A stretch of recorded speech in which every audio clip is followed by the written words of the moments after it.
皆さんこんにちは。2022年も11月下旬に突入してまいりました。継ぎはぎで構築したデータ収集の仕組みですが負担が多いので改善を行いました。改善したことにより、データの取り扱い効率が向上しましたので対象を第8惑星まで広げております。最新のデータは概要欄のウェブサイトより確認できますのでご覧ください。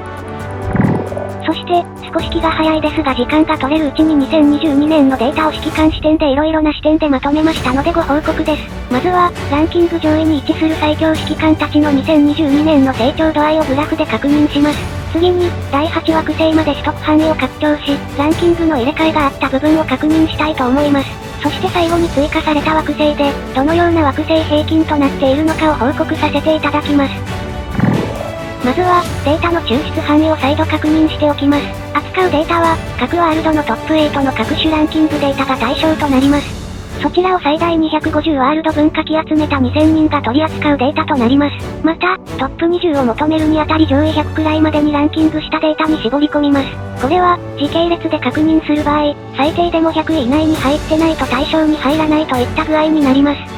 そして、カテゴリーにより最大値や平均値が20位以内の指揮官について2022年の成長推移の確認対象としております。これは、全体のわずか 0.027% 程度に該当しますが、実際にはもっと分母は大きくなっていると思います。ワールドの上位8に入るのも難しく、さらにそんな人たちだけ集めたトップ20です。怪物中の怪物、まさに最近の表現で言うなれば、天才級、といったプレイヤーたちです。それでは、早速指揮官殺害数から確認いたします。20位にランクインしたのは221からずくんしとなります。指揮官の殺害数でランクインできた私が把握する日本人は彼のみとなりました。グラフは最小値と最大値はランキング20位のデータが網羅できる範囲としております。なので、表示エリアを使い切っていませんが比較しやすいようこの形式で表現していきます。また、下部にはデータ抽出時点のお名前とアバターを表示しています。時系列では名称が変わったり、アバターが変わったり、統合によりワールドが変わります。データや前後のランキングを見ながら同一人物かどうかの判定を行っていますが、間違っている可能性もあります。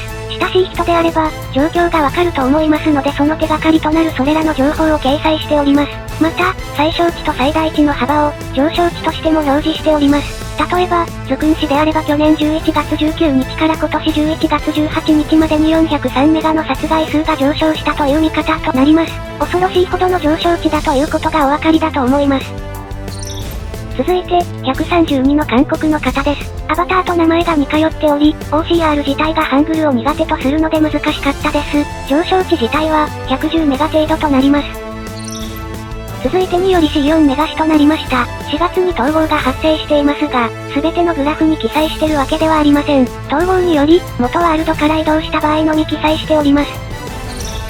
続いて、4月よりランク100入りしたドレアドノーブ都市が17位となっております。298のプレイヤーですが、内戦による殺害数なども影響してるように思えます。次に113より、2メシとなります。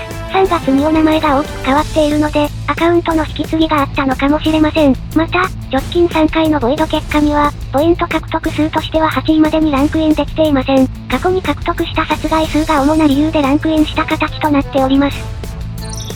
次に353のネムチュア氏が15位となっております。最初、比較的新しいワールドにより、殺害数が途中からランク100に入ってきたのかと思いました。こちらが直近3回のボイドポイント数ですが、ネムチュア氏の名前は見当たりません。また、ワールド内のステータスランキングでも上位にランクインはしておりません。おそらく、通常のイベントによるもの以外での殺害数となっていると思います。イベント3でない殺害数は、今後のランキングからは集計の対象から外しておこうかと思います。そして、14位に入ったのが2のアーニャ氏となります。色々お名前を変更されているイメージがありましたが、2022年はアーニャで統一されている様子です。スパイファミリー面白いですよね。AOO でもアーニャのアバターを使用している指揮官は多くいると思います。そんな彼の殺害上値は350メガを超えます。まあ、さすがとも思いますし、そう考えると意外とランキングとして低めだなとすら思ってしまいます。次に13位となったのは、我らが代表アンコンです。9月くらいから上昇せずにこの順位です。何をしているんでしょうか。そろそろ戻ってきて2023年はトップ5に入ってほしいものです。彼を間近に見てきて思うのが、まずランクインしたことに安堵感を感じます。狂ったように殺害している彼が20位に入ってなければ、世界の広さが果てしないといった印象を受けるからです。また、彼を超える12名は一体どんな指揮官なんだろうといったワクワク感も感じてしまいます。12位に入ったプレイヤーは陣地師となります。2022年だけでは、110メガ程度の上昇にとどまりました。直近のボイドですが、ランクインはされてますがそれほど大量ではありません。ワールド内ランキングでは副官のみ上位8位にランクインしております。アバターや指揮官の名前を変更されているので、もしかするとアカウントの引き継ぎがされているのかもしれません。そして、11位に入るのが219よりドスムシです。さすがですね。低い戦力でボイドに特化した都市性能は毎回ボイドの獲得ポイント上位に配置されます。プレイ自体は休みされているようですが、ボイドだけは参戦しているようです。1年間の上昇値も500メガとなっており、普通の指揮官では1年分も届くことはないでしょう。次に107からルッピー氏です。上昇値は200メガ程度となっております。ですが、直近のボイド結果ではランクインされていない様子でした。そして、52からエラスムス・フックス氏です。52を代表するプレイヤーですが、この1年で340メガほどの殺害数を獲得しています。52ともなると相手も強力なワールドばかりになりますし、団体戦も多い52でここまでポイントを獲得するということは、非常にアクティブなプレイヤーの表れだと思います。次に200のプレイヤーです。600メガほども上昇している殺害数ですが、直近のボイド結果には現れていませんでした。7位に入ったのは第3惑星といえばの E 号種となります。246は夏頃内戦してたことによる影響もあったのかもしれません。ですが、ボイドでは常に2ギガを上回るポイントを獲得していた彼であれば年間500メガ近くの殺害数に届くのでしょう。そして6位にランクインするのが1より DG 氏です。どんなプレイヤーでも彼を目にすることは多いと思います。私も何も知らない頃から、1といった特別なワールドのナンバーワンである彼は印象的でした。名前やステータスや戦力すべてが AOO を象徴するプレイヤーのようなイメージを受け取りました。そんな彼ですが、250メガの上昇値は少し控えめな数値に思います。まだまだ盛り上げていっていただきたいと思います。5位はボブス氏となっております。2に統合されましたが、アカウントの移行などもあったのかもしれません。すでに登場したアーニャ氏を上回る殺害数ですが、直近のボイドにはランクインしていません。そして4位にランクインするのはポタト氏となります。ズクン氏だけとお伝えしましたが、もう一人日本人がいらっしゃいました。長く続いた内戦も影響してるのでしょうが、年間650メガ以上の殺害数は異常です。また、別のワールドでもプレイされているようです。グラフの傾きだけで判断すると、後半は少し落ち着いたプレイをされていたのかなというデータでした。3位に入るのは、30のテヨアシです。開始時点の殺害数が高かったのですが、今年はほとんど活動されていない様子です。30からランクインした唯一のプレイヤーですが、30ほどの戦いとなると殺害数も食い合いになります。1強といった若いワールドの方が殺害数は稼ぎやすいのでしょう。そして2位になったのは、52よりサイエズ氏です。まだ、ランキング確認の序盤ですが、おそらく彼が最強だと思います。すべてのステータスもそうですが、その振る舞いと安定感が、天才級、プレイヤーの中でもさらに抜きん出ています。また、活動は決してソロだけでなく、同盟とワールドを常に勝利に導いています。去年の1年間を同様の計測でやってみたかったと思いますが、今後も頻繁に私のチャンネルには登場いただくことになると思います。そして1位は2よりオネプンチ氏となります。ここ2ヶ月で指揮官名称がアバターと共に変更されました。また、直近のボイドでは獲得ポイントとしてはランクインされていない様子です。ただ、すべてがイベントや内戦などによる殺害数ではないのでしょう。サイエズ氏を超えている時点で、ちょっと現実味がありません。どちらにせよ、3.5G といった殺害数は大変だと思います。では、イベント3とは言い切れないなと思ったプレイヤーを除外し成長度合いのみで上位6名のプレイヤーをまとめて表示したグラフがこちらとなります。序盤はポタト氏が圧倒していましたが、サイエズ氏の安定度により後半順位が変わっています。ロスム氏は直近の統合により、相手ワールドが強化され、さらに殺害数を伸ばしていきそうです。246の E 号氏も引き続き数値は伸ばしてくると思います。ただ、246が団体としてまとまった姿も見てみたいと思います。復帰したズクン氏はかなり勢いがあります。今後、かなりの殺害数を伸ばしてくるように思います。それでは、次に指揮官戦力推移を見ていきます。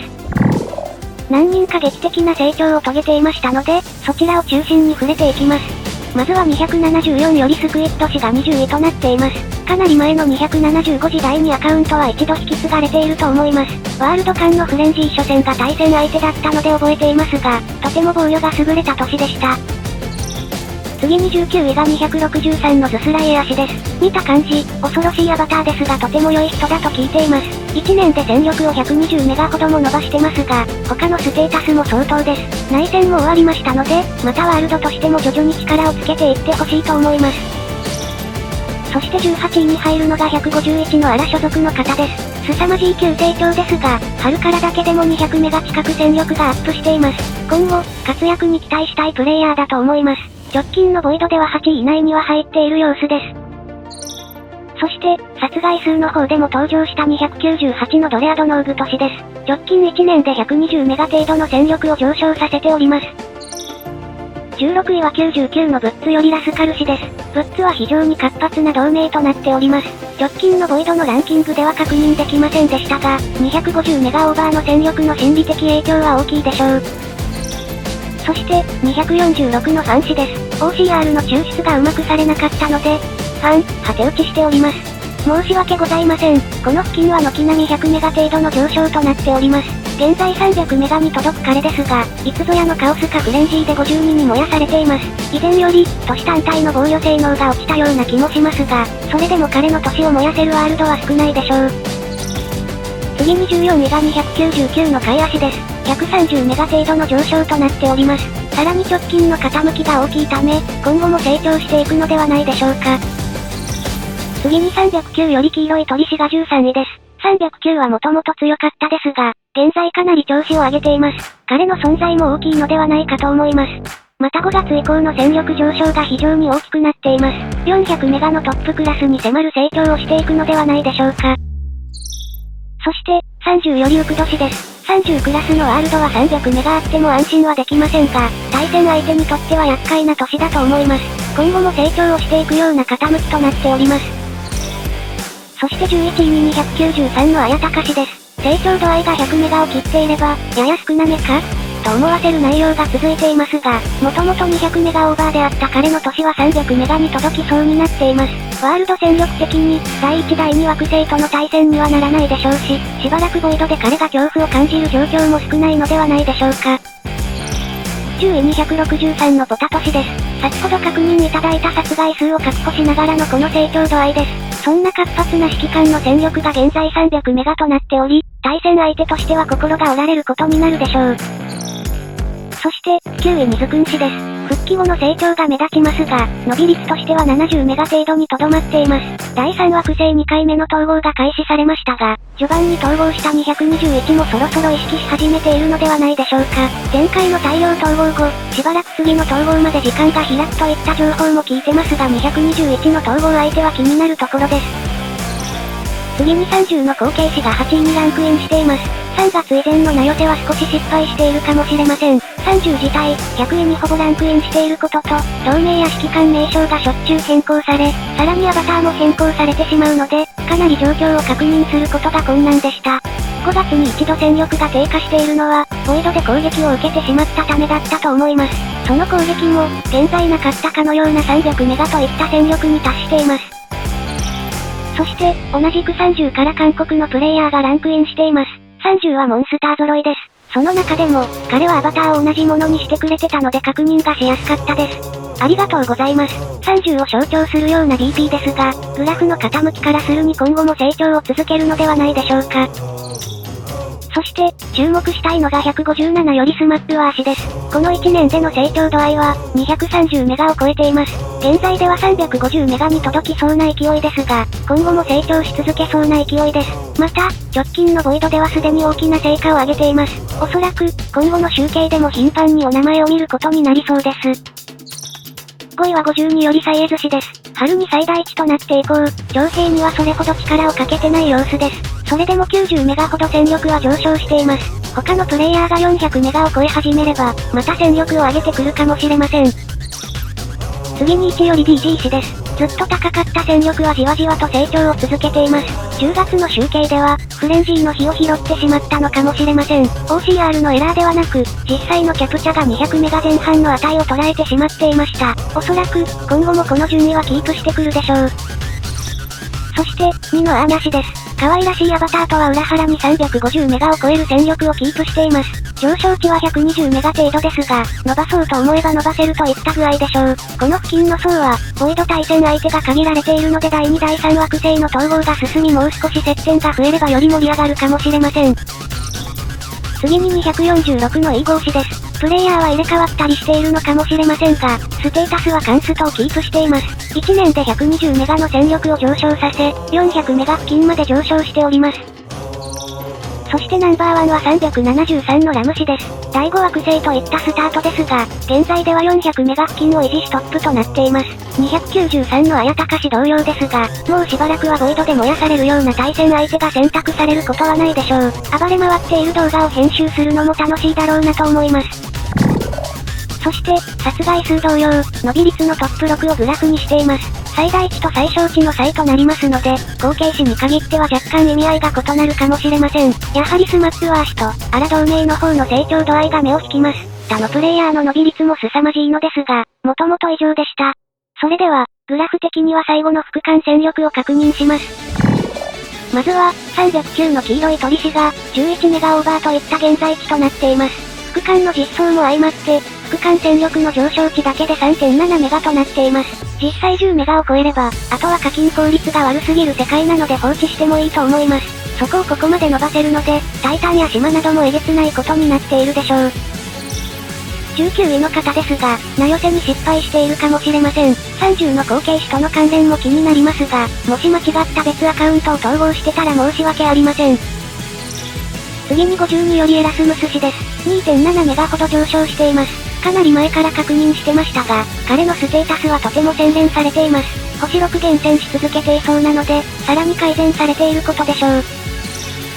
17位に DG 氏です。2.3 メガほど伸びてきています。そして、戦力の伸び率がヤバかったスマップワー氏ですが、副艦の伸び率がこちらです。4メガ上昇といった数値で、11メガオーバーに達しています。いろいろな軸での成長度合いは今年トップです。来年同じ集計をした場合、殺害数でもランクインするでしょう。次に219よりベアリアット氏です。戦力では惜しくもランクインできませんでしたが副艦では15位になりました。もともとかなり高めのイメージがありましたが、それでも 3.5 メガ近く上昇している様子です。そして30の後継詞です。戦力の上昇もヤバかったですが、副艦の上昇も相当です。次に132より春氏です。直近の3度のボイドではランクインは11月に一度、400メガポイント位でランクインしています。2のボブス氏です。アカウント名やアバターの雰囲気が数度変わっているのでアカウントの引き継ぎがされているのかもしれません。また、直近のボイドではランクインを確認できませんでした。そして、114のブより朝日氏です。一度カオスで当たった記憶がありますが、強烈でした。統合を終え、ブはさらに強化されています。今後も活躍されるのではと思います。10位は299の貝足です。10月のデータ収集がミスっていることに気づきました。常連の方です。9位はサイエズ氏です。12メガを超える副艦戦力ですが、3.2 メートルほど伸ばしてきています。8位はウニクスジュンズ氏です。4.5 メガほども伸ばしており、かなりの成長を確保しております。ただ、直近のボイドでは8位ランクインはされていません。7位が246のファン氏です。いつかキャプチャーを見る機会がありましたが、レベル30は当然ですがほぼ SSS でした。次に2のアーニャ氏です。昔からステータスバランスはとても良かった記憶があります。夜空氏という名前でしたが、それでお名前が記憶に残っていました。そして、263のズスライエア氏です。4.5 メガも情報していますが、カンストまで持っていってます。内戦だろうが何だろうがお構いなしといった頂上の人たちの一人です。そしてズクン氏です。最近の傾きが少し大きいですね。日本人が続きますが、綾鷹氏です。伸びとしては少ない方ですが、2.5 メガほど上昇しています。当然伸びしろが少ないことが理由です。そして、2位が373のラム氏です。副艦戦力だけで13メガとなっています。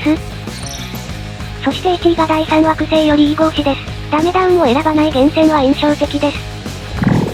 そして、これまで同様に伸び率トップ6を確認します。スマップワー氏が1位かと思いましたが、意外とその上に2人もいました。しかし、もともと高いプレイヤーが伸び率まで高かったんだなというメンツです。もちろん、順位を広げれば伸び率はもっと大きいプレイヤーがいると思います。副艦については後半のコストパフォーマンスが悪いためとなります。